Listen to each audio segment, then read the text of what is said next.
Welcome po muli sa Philippine Weather Trivia again para po sa mga bago sa channel na to. Ako nga po muli si Alvin Pura, isang meteorologist at ang inyong weather tito. So nakapasok na sa loob ng ating Philippine Area of Responsibility. Ito pong binabantayan nating low pressure area. Yan po ay huling namata ng pag-asa sa line around 1,105 kilometers east ng southeastern Luzon. Ito po ay medyo malapit pa sa ating boundary line at kakapasok nga lang ngayong hapon. Ito pong low pressure area na binabantayan natin ang LPA 10E ayon sa pag-asa ay nasa high chance o posible na pong maging bagyo within the next 12 hours. So maaaring ngayong gabi hanggang mamayang madaling araw. Ito po ay itaas na ng pag-asa sa tropical depression category. If ganun po mangyari, since nasa loob na to ng ating PAR, ito po ay mabibigyan ng local name na Ramil. Sa katunayan, sa Japan Meteorological Agency, ito po ay isang minor tropical depression. Pero ito pong JMA ay medyo mas mababa yung category or criteria nila para sa pagdedeclare ng or pagtataas ng tropical depression category sa isang sama ng panahon. Kaya kadalasan talaga nauuna ang Japan Meteorological Agency at posible rin sumunod dyan agad ang pag-asa.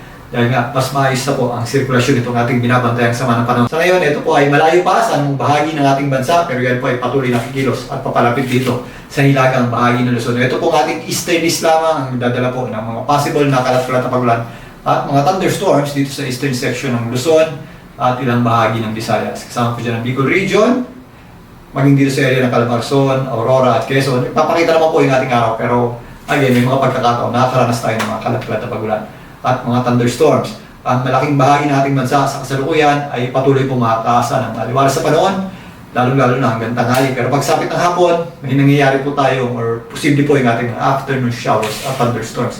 Ito pong binabantayan nating sama ng panahon ay hindi po natin nakikita ang mag-landfall dito sa Visayas dahil medyo mataas na po yan at sa Mindanao. Ang tinutumbok po nitong area ngayon ay ang Northern Luzon at Extreme Northern Luzon. Silipin naman natin yan. Narito po ang ensemble forecast ng GFS para dito sa ating binabantayang low pressure area na posibleng ang tawaging Bagyong Ramil.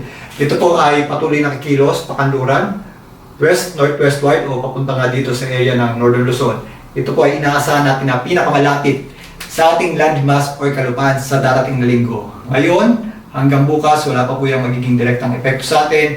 Pero pagsapit po ng Sabado, yung kanyang trap ay sasapit na po sa ilang areas ng ating bansa. At sa linggo nga natin, mas pinakamararamdaman ang epekto nito dahil yan po ay posibleng ang lumapit at dumikit dito sa hilagang bahagi ng Luzon. So yung ating area of uncertainty sa ngayon ay mula dito sa Northern Luzon, ilang bahagi ng Central Luzon at nag-extend dito sa may area ng Extreme Northern Luzon. Itong kulay itim, yan po yung kanyang general average na posibleng puntahan. So, meron tayong possibility ng mag-landfall ito. At gaya nga na nabanggit ko kahapon, climatologically speaking, kapag meron na tayong northeasterly wind flow, yung pasimulan nating amihan, ay kadalasan po talaga or mas mataas ang chance na nagla-landfall o tumatama sa lupa ang mga bagyo. So, ganun po ang ating aasahan dito sa posibleng tawaging Bagyong Ramil.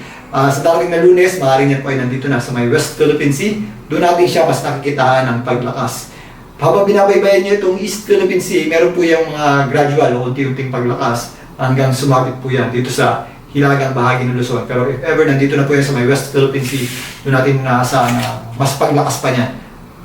Mas maganda balita po yun dahil if ever nandito na po yan po ay papalayo na sa ating bansa. Kasabay po ng pagtawid niyan dito sa may West Philippine Sea sa darating na Lunes hanggang sa susunod na linggo, hihila po yan ang ating northeasterly wind flow. So may mga pagkakataon na lalakas yung ating northeasterly wind flow. So maaaring na rin mag-declare yung pag-asa ng pagpasok ng panahon ng amihan. So abangan natin yan dahil sa susunod na linggo, yun na yung ating magiging prevailing weather system, yung ating northeasterly wind flow.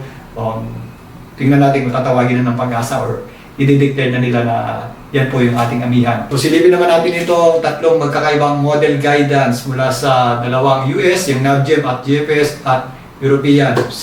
Yan po yung ECMWF natin. Ito pong kulay blue.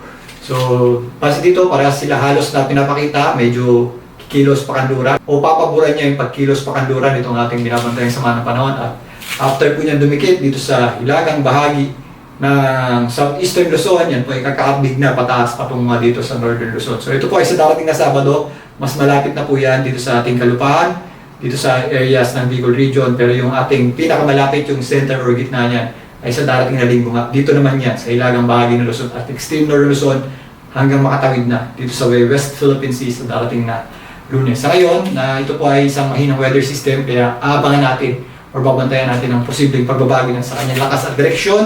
Pero generally, ini-expect natin ang possible landfall niya, o landfall scenario niya. Kaya ngayon pala maganda na po tayo. Sa ngayon, ang mas magiging concern natin is yung mga dala-dala niyang pag-ulan. Pero if ever, yan po ay magkaroon ng tinatawag nating rapid intensification, if ever manalo yung init ng temperatura dito sa may Philippine Sea, is makakita pa tayo ng paglakas niyan. Pero sa ngayon, nahihirapan yan mag-consolidate ng lakas o umipo ng lakas dahil nga dun sa tinatawag nating vertical wind shear o yung ating northeasterly wind flow.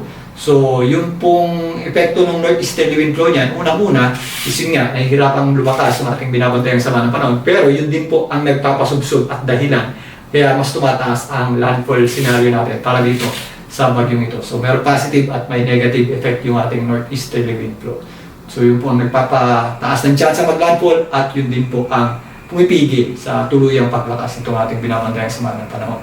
So, base dito sa ating satellite image, nasa loob na ng ating PAR, itong bagyong Ramil at yung kanyang bulto ng kaulapan ay nandito sa ibabang bahagi niya.